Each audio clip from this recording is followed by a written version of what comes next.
In today's video, we have the latest NHL trade talk and news from around the NHL. Tonight's trade talk revolves around teams like Anaheim, Toronto, and we have some updates on Sidney Crosby's future right from himself, plus an update on the Vancouver Canucks and their search for goaltending and how they're going to handle the Demko situation going into the season. We have some other injury updates as well involving Anaheim, the Colorado Avalanche, and more. We'll discuss what might be going down there, plus some updates on the future of JVR, Matt Martin, and even Phil Kessel. A lot more coming up next. Welcome back to another video here at Top Shelf Hockey. As I mentioned, we have lots to talk about here today. Before we jump into a lot of the news, there is reports indicating tonight that longtime NHL goalie, 37-year-old Alex Stalock, is going to be retiring from the game of hockey and taking on a job with the San Jose Sharks, doing I believe working with their radio crew for their game. So Stalock, of course, mostly played with the Sharks and Minnesota franchises during his tenure there. Obviously missed some time as well with a heart issue. So certainly wish him the best in the retirement, and obviously he'll be still around the NHL, so you'll still be hearing from him. But Stalock hasn't really been a regular goalie in a while. He last appeared in the, I think it was 22-23 season, if I'm not mistaken, was his last appearance in an NHL net. Some updates on the New York Islanders. Of course, we did find out today that goaltender Ilya Sorokin is indeed battling an injury that was suffered during the course of the offseason. There was some speculation about this in recent days, and now we have it confirmed from the team itself. But I guess right now it sounds like it's nothing too serious, and the optimism here is that he may miss a little bit of training camp at the beginning, but he should be able to hopefully participate throughout most of training camp. So there's not a lot of concern about this injury being a long-term issue or really preventing him from taking part in a pretty good chunk of training camp. So that is promising news. And longtime NHL forward, mostly with the New York Islanders, Matt Martin, will be attending camp with the Islanders after all on a PTO. I mean, we have heard about Martin and Clutterbuck and the fact that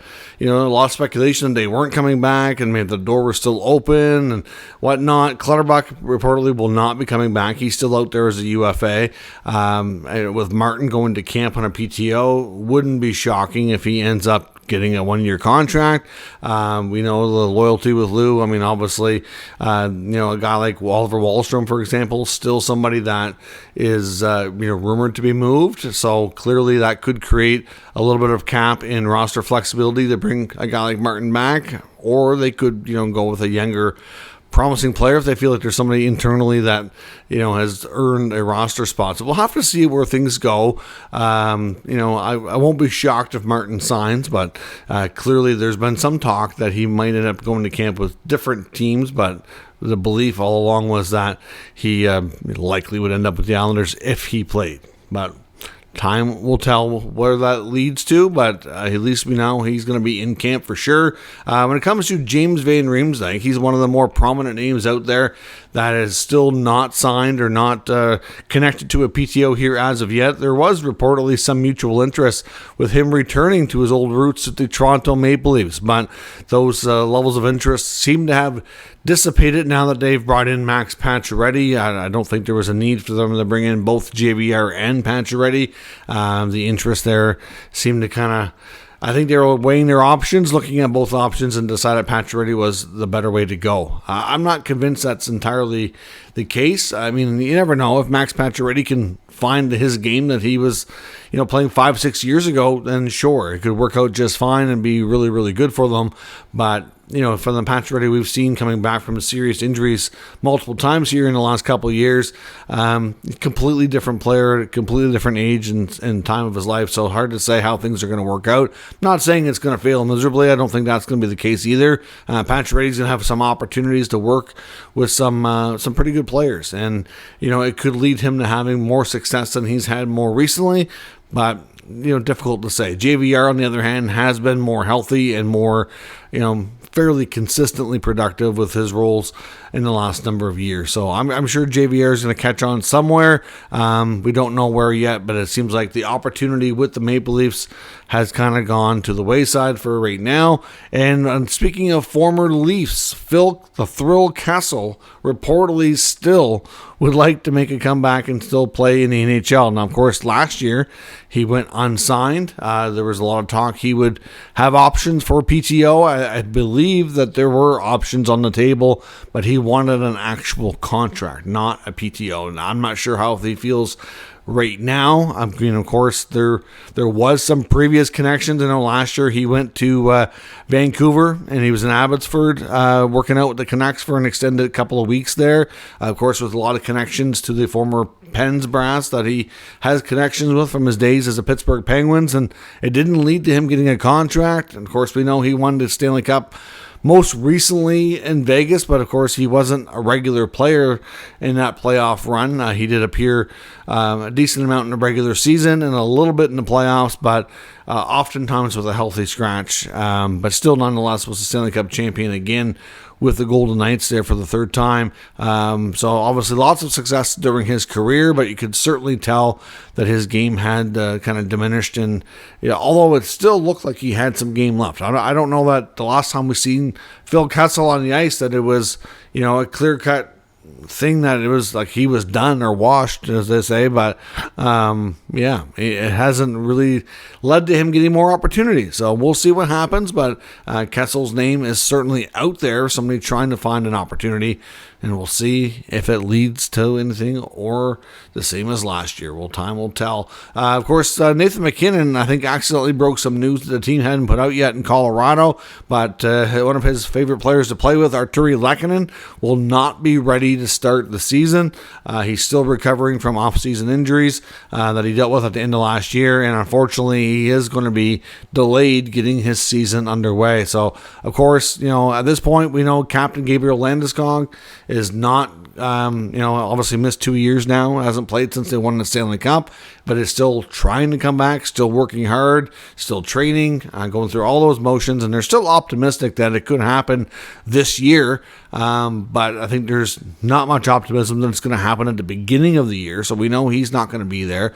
And of course, Val Nichushkin dealing with suspension through the player program as well that he's been in stage 3 now, right? So he can't even be eligible to return until sometime in November when the 6-month suspension comes to a close. So you take away those 3 forwards that could all have top 6 roles. That certainly puts the team in a pretty tough spot. So clearly it's going to be important for the Avalanche to do the best they can to have a good start, because they could get some bodies back throughout the year and get stronger as the season goes, but they're going to be depleted at the beginning of the year.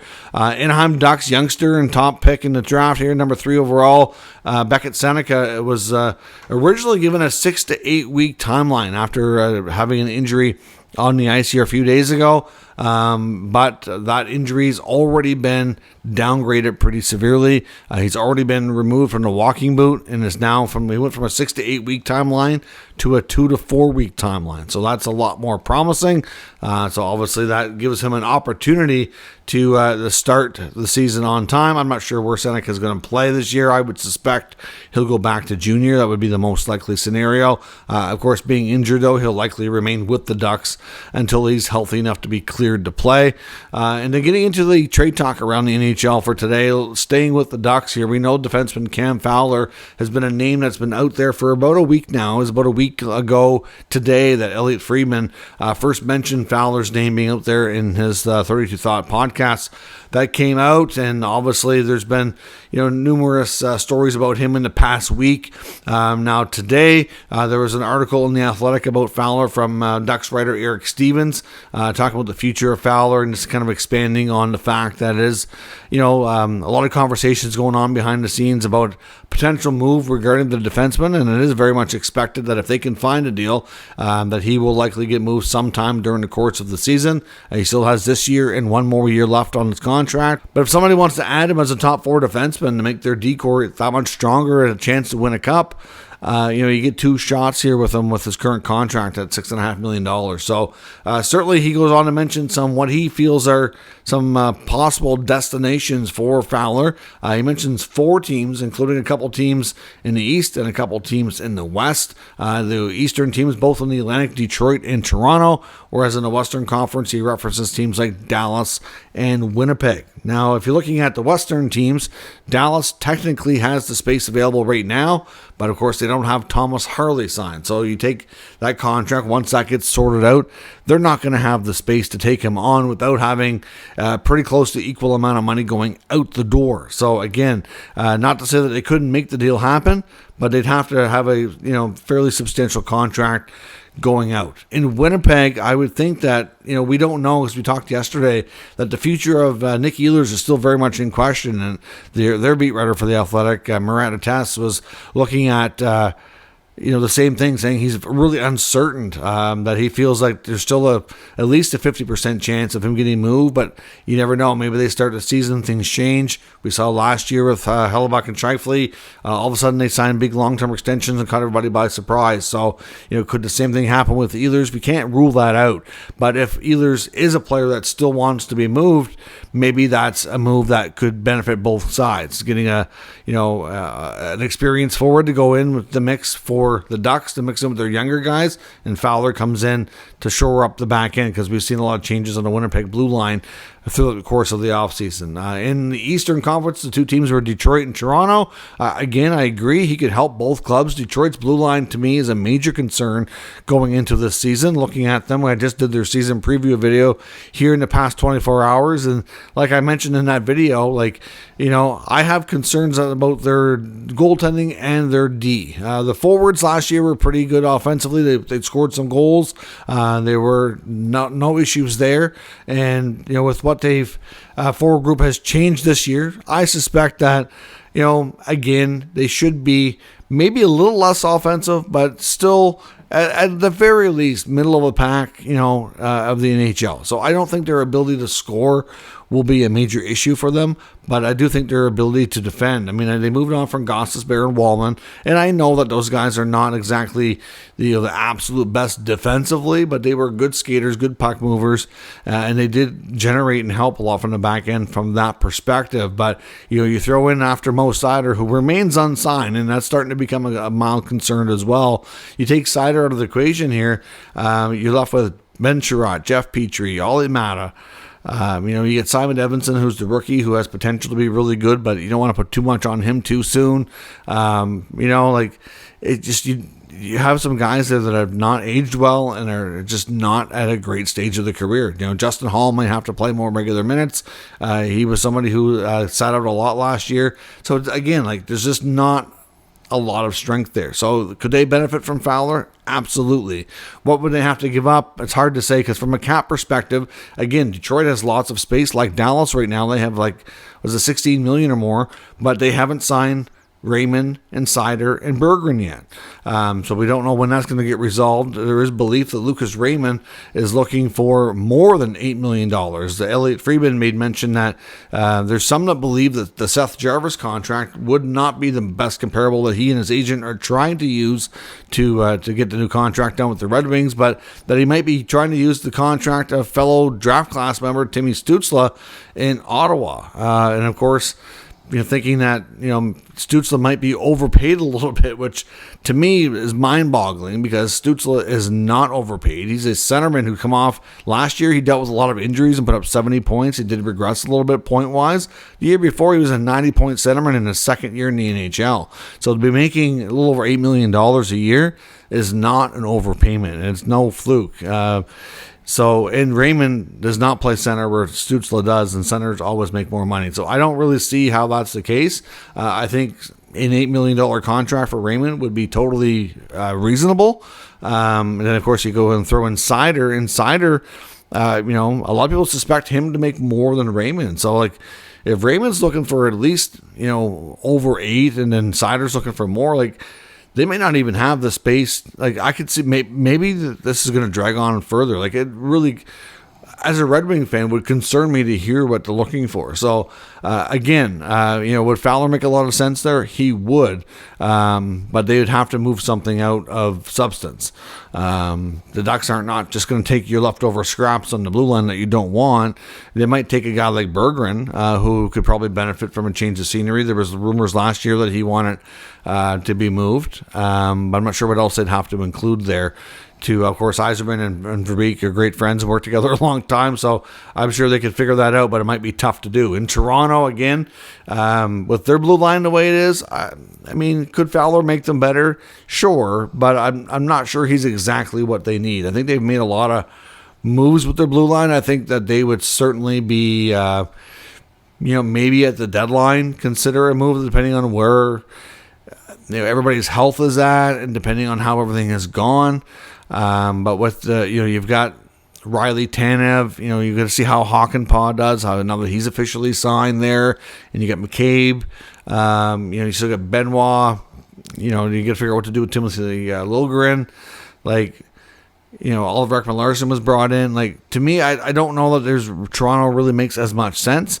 I can see how maybe a young player like a Robertson, if he decides he doesn't want to stay there, if he still wants out, because there's a lot of speculation over that he could be a player that could be offered, and maybe Liljegren, because there's been a lot of talk about Liljegren, maybe a guy like Järnkrok, maybe they get a couple of youngsters and a veteran to offset the money. But I'm not really sure that it makes the most sense, to be completely honest. If they run into injuries or somebody's not working out for them this year and they feel like they need an upgrade, then maybe at the deadline.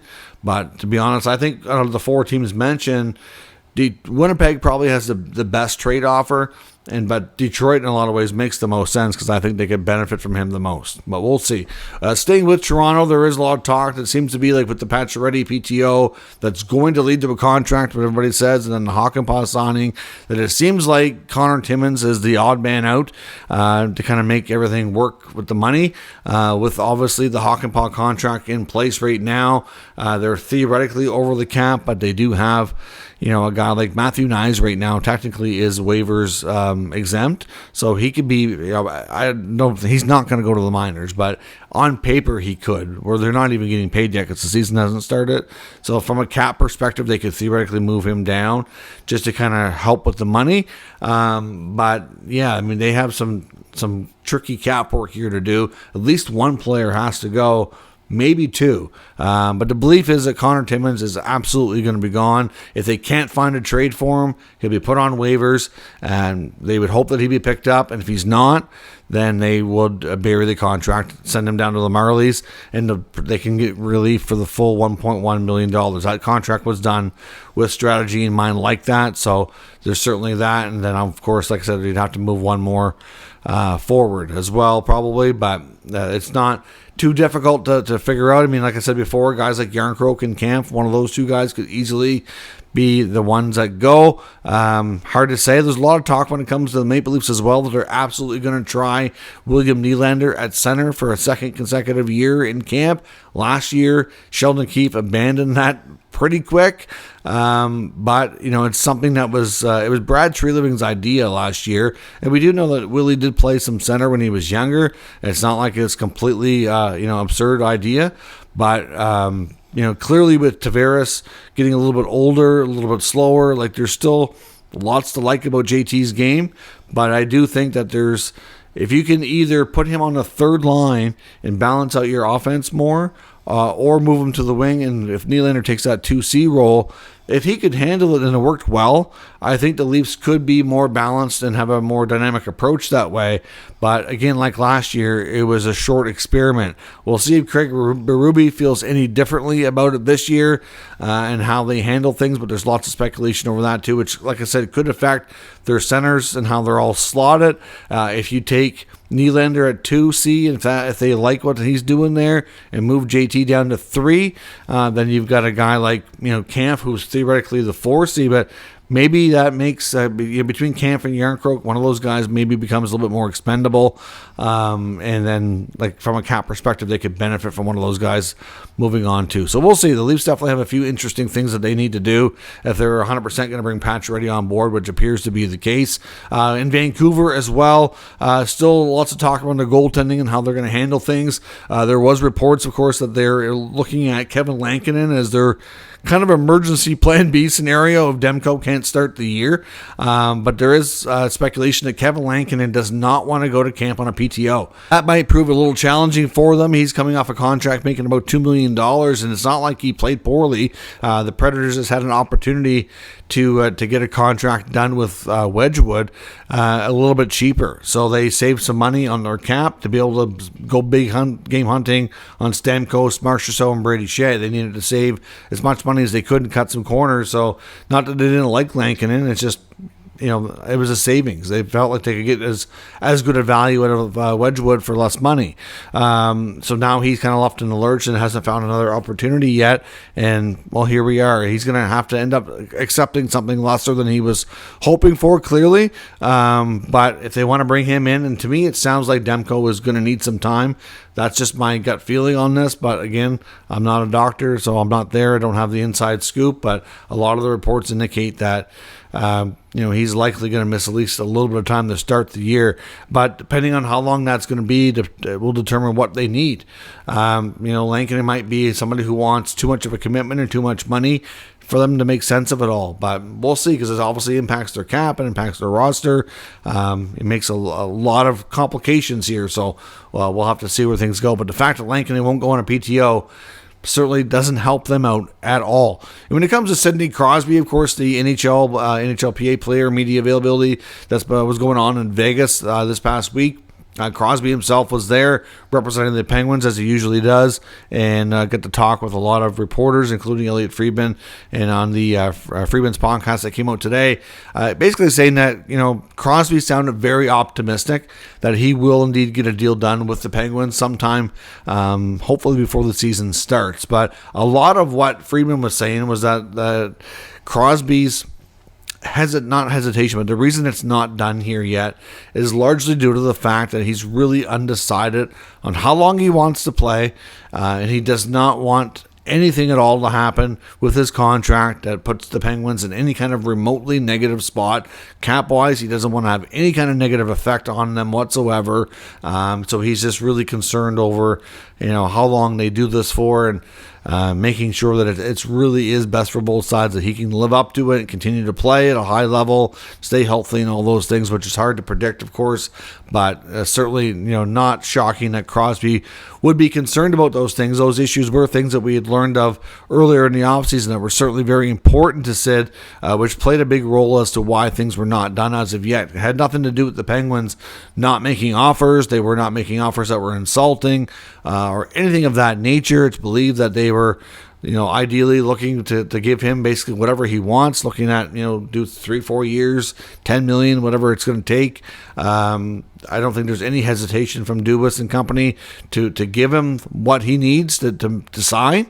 It's just a matter of what Sid wants. That's why there's been lots of speculation about, is this going to happen? The longer it goes, it just creates a little bit of a seed of doubt in a lot of people's minds over what if. But we've heard enough reporters absolutely say that unequivocally that Crosby has no desire to leave, and that as much as it would be difficult for him to play as a Penguin for the next few years of his career and maybe not be in the most competitive situation and maybe not have a chance regularly at playoffs or to be a cup contender or anything like that, because we don't really know how that's going to go for Pittsburgh. But right now it doesn't look like they're going to be able to be that competitive or be a cup contender.